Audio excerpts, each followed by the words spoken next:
Welcome to Shad's Guitar Show. Whether it's the gear or the players who made the gear famous, join me each episode as we discuss all things guitar. Well, hey there, and welcome to another exciting episode of Shad's Guitar Show. So glad to have you joining me for this episode, and with this one, I've kind of gravitated back towards jazz guitar.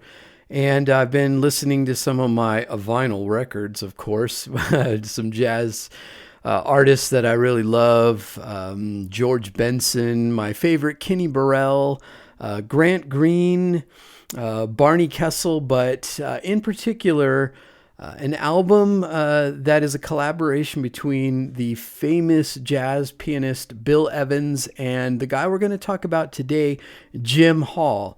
Now, I've been fascinated to kind of learn some more about Jim Hall. He's a player that I knew about but didn't really know about in depth, and so it was kind of fun to dive into him and understanding a little bit more about his history and the effect he had on jazz guitar. So join me as we take a look at the quiet, elegant simplicity of Jim Hall. So if you ask 10 different jazz guitarists who influenced them the most, you'll get 10 different answers. Wes, Django, Charlie Christian, Grant Green, Kenny Burrell, George Benson, Joe Pass. But ask those 10 guitarists who influenced the guy they just named, and one name keeps coming up: Jim Hall. He wasn't the fastest player. He wasn't the loudest. He almost never took a solo that was over the top. And yet Jim Hall might be the most quietly influential guitarist in the history of jazz. A guy who changed how an entire instrument thinks about space, silence, and conversation. So welcome to this episode of Shad's Guitar Show, and today we're going to be talking about the man Bill Evans called one of the most inventive musicians he ever played with, Mr. Jim Hall.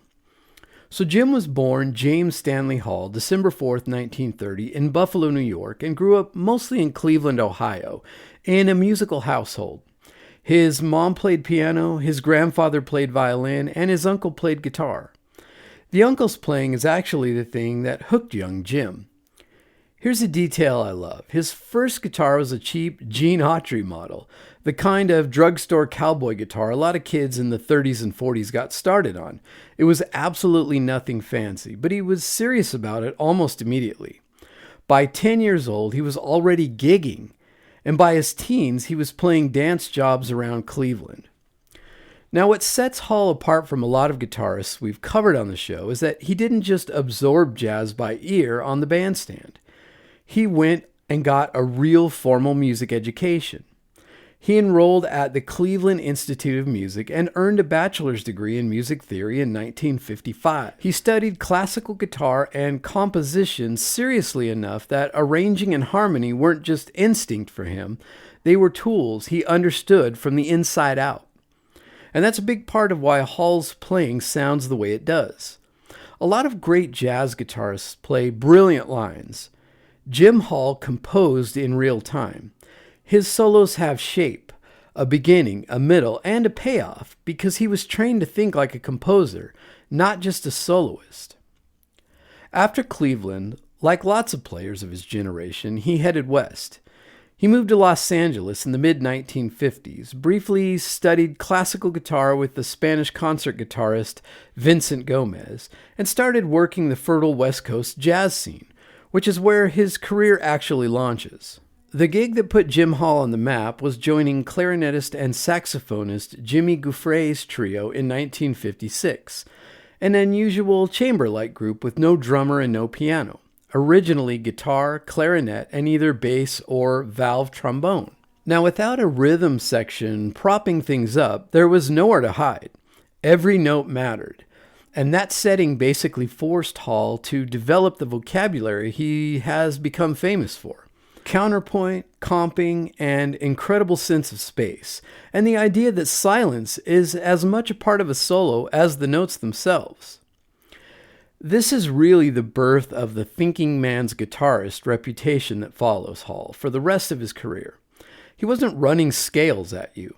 He He was having a conversation, and he was genuinely listening to other musicians, which, believe it or not, was not the norm for a lot of soloists at the time. From there, Hall became one of the most in-demand guitarists in jazz, and the 50s and 60s are just a run of legendary sideman work. He toured and recorded with Ella Fitzgerald. He worked with Chico Hamilton's group, and in 1961, he became part of one of the most important rhythm sections in jazz history when he joined the Sonny Rollins Quartet. All right, so let's talk about the records, because this is where Hall's reputation really gets cemented, and it's a remarkably deep catalog for a guy who never chased the spotlight. First, Sonny Rollins' The Bridge from 1962.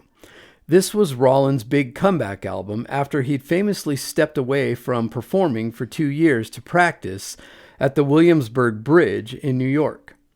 Rollins needed a guitarist who could stand toe-to-toe with him harmonically without a piano cluttering things up, and Hall was the guy. It's considered one of the great sax and guitar pairings in jazz history. Second, and this might be the single most important entry of Hall's resume, his duo recordings with pianist Bill Evans, Undercurrent from 1962 and Intermodulation from 1966. These are just guitar and piano, no rhythm section at all, and they're considered some of the greatest duo jazz records ever made. Think about how hard that is. 2 harmony instruments, no bass, no drums, and you have to create the pulse and the changes together in real time without stepping on each other. Hall and Evans had such simpatico listening that it still gets studied by musicians today. The cover of Undercurrent, by the way, the black and white photo of a woman appearing to float underwater, is one of the most iconic album covers in jazz.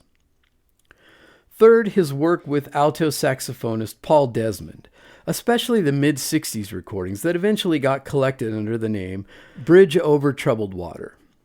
Desmond and Hall had the same similar telepathic, understated rapport. 2 guys that believed that less can definitely be more. And then, as a band leader in his own right, we've got to mention Concerto from 1975.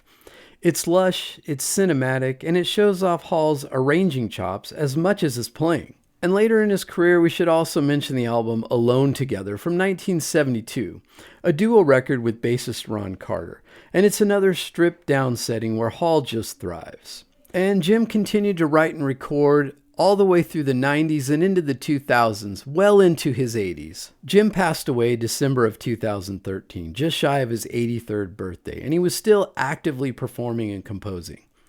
A nearly 60-year recording career where almost nothing repeats itself. And because it's Shad's Guitar Show and we always want to talk gear, we're absolutely going to talk about the gear that Jim Hall used over his career. And Jim's rig tells its own story about a player who valued tone and practicality over flash.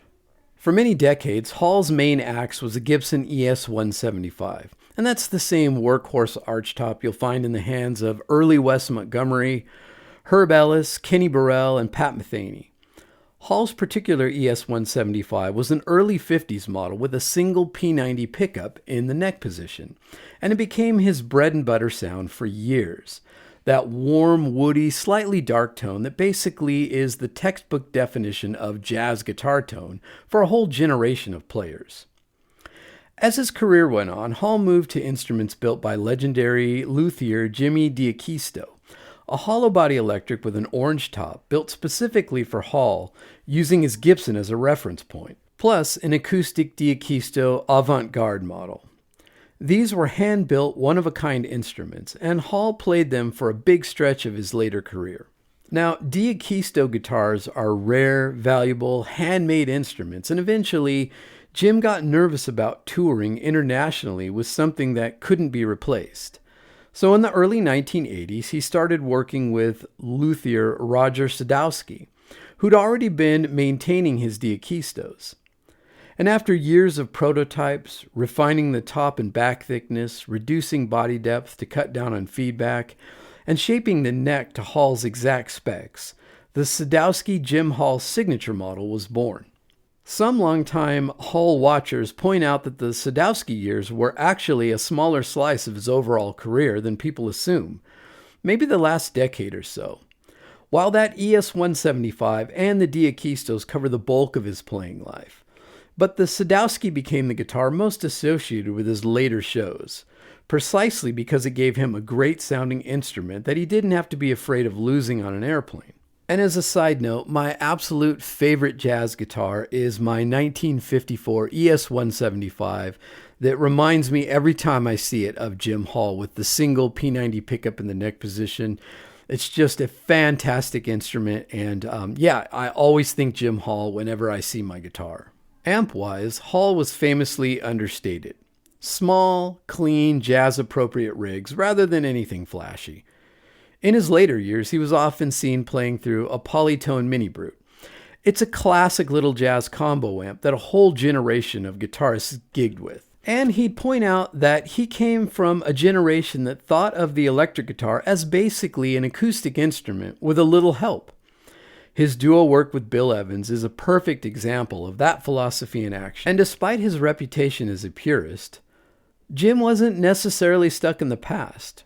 He did use effects pedals later in his career, and he even led and recorded bands that included synthesizer players.